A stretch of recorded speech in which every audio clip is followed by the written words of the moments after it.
Next question देख लेते हैं। अगला प्रश्न है, कौन सा ऊतक पौधों को कठोर और मजबूत बनाता है? कौन सा ऊतक पौधों को कठोर और मजबूत बनाता है?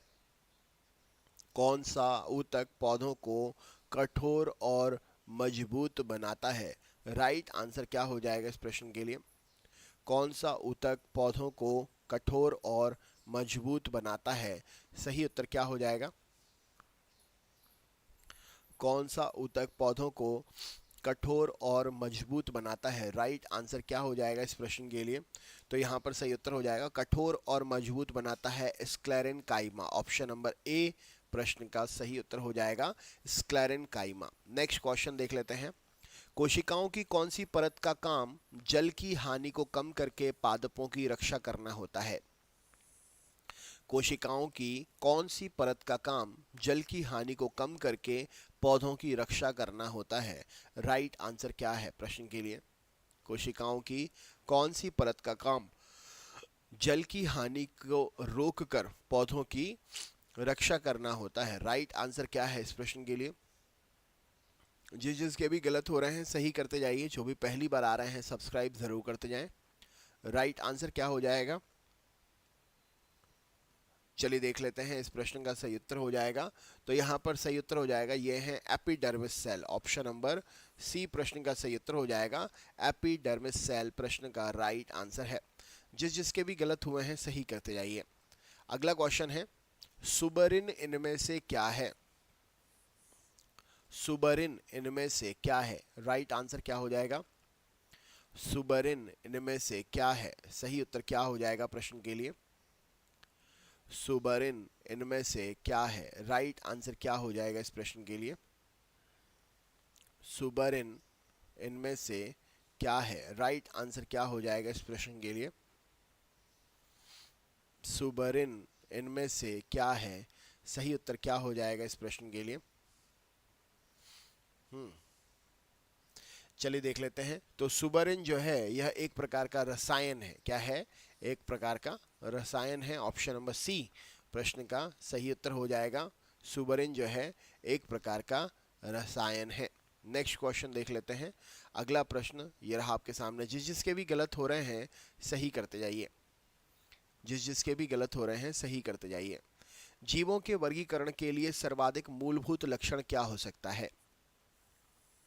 जीवों के वर्गीकरण के लिए सर्वाधिक मूलभूत लक्षण क्या हो सकता है? सही उत्तर क्या हो जाएगा?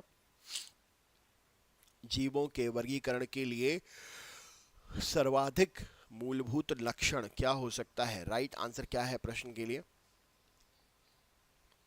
जीवों के वर्गीकरण के लिए सर्वाधिक मूलभूत लक्षण क्या हो सकता है? सही उत्तर क्या हो जाएगा इस प्रश्न के लिए? तो यहाँ पर सही उत्तर हो जाएगा उनकी कोशिकाओं की संरचना। ऑप्शन नंबर बी प्रश्न का सही उत्तर हो जाएगा उनकी कोशिकाओं की संरचना प्रश्न का सही उत्तर है। जीवों के वर्गीकरण के एक मूलभूत लक्षण के रूप में हम इसे जान सकते हैं। राइट आंसर हो जाएगा इस प्रश्न का। नेक्स्ट क्वेश्चन देख लेते हैं। किस आधार पर जंतु और वनस्पति एक दूसरे से भिन्न वर्ग में रखे जाते हैं? किस आधार पर जंतु और वनस्पति एक दूसरे से भिन्न आधार पर रखे जाते हैं? राइट आंसर क्या है प्रश्न के लिए? किस आधार पर जंतु और वनस्पति एक दूसरे से भिन्न आधार पर रखे जाते हैं? राइट आंसर क्या हो जाएगा? जिनके भी गलत हुए हैं सही करते जाइए, जो भी पहली बार आ रहे हैं सब्सक्राइब जरूर करते जाएं। राइट आंसर क्या है प्रश्न के लिए?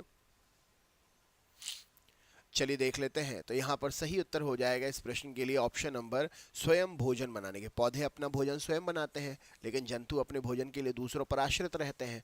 तो यहाँ पर स्वयं भोजन बनाने के लिए राइट आंसर हो जाएगा। नेक्स्ट क्वेश्चन है, कौन से विषम पोषी यूकैरियोटिक जीव जो कि सड़े गले पदार्थों पर निर्भर रहते हैं उन्हें हम मृत जीवी भी कहते हैं? बताइए इन्हें हम क्या कहेंगे?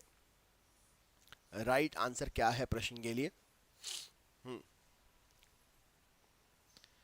सही उत्तर क्या हो जाएगा?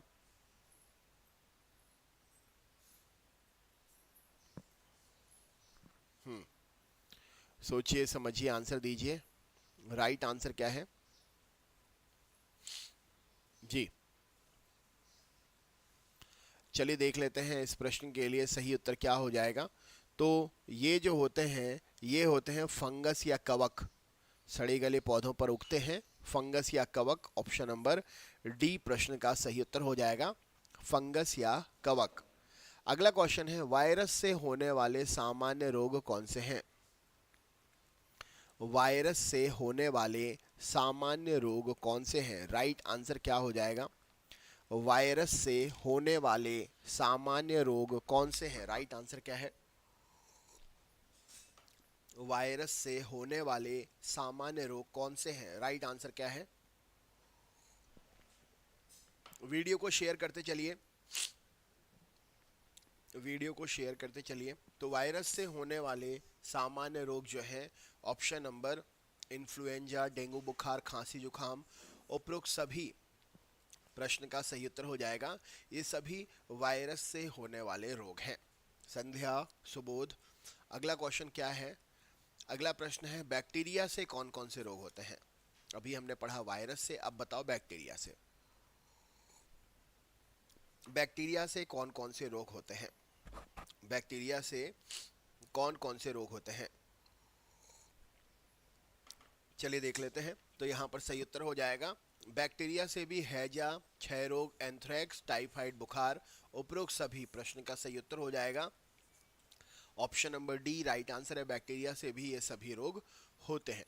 नेक्स्ट क्वेश्चन है यकृत में संपन्न ग्लूकोनियोजेनेसिस प्रक्रिया हेतु आवश्यक हार्मोन कौन सा है? ग्लूकोनियोजेनेसिस प्रक्रिया हेतु आवश्यक हार्मोन कौन सा है? राइट आंसर क्या हो जाएगा इस प्रश्न के लिए? चलिए बतलाइए। यकृत में संपन्न होने वाली प्रक्रिया ग्लूकोनियोजेनेसिस के लिए कौन सा हार्मोन आवश्यक है? राइट आंसर क्या है? तो यहाँ पर सही उत्तर हो जाएगा ग्लूकोनियोजेनेसिस प्रक्रिया के लिए जो है